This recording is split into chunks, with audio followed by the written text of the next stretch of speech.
How I call my 2 cents. I'll start with the song. The church is marching on. The church is marching on. The gates of hell shall not prevail. The church is marching on.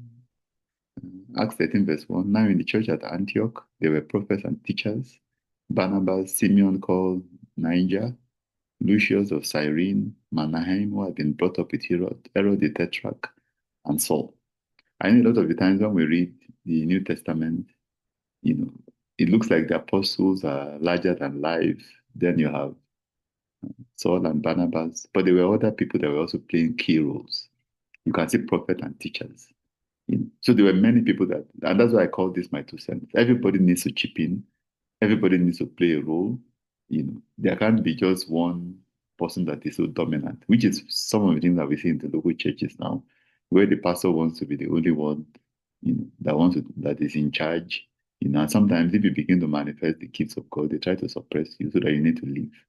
But that is not what God intended, because all of us cannot play the same role. There's always a division of labor, there are diversity of gifts, there are callings, and everyone should work together to advance God's kingdom. In fact, these guys went ahead to do so much. You know, uh, Not that they were competing with the church at Jerusalem, but they did so much, particularly reaching out to the world of Gentiles, which has enabled us to be able to see the gospel. So you want to be that kind of person that is chipping in, contributing your 2 cents, and advancing God's kingdom.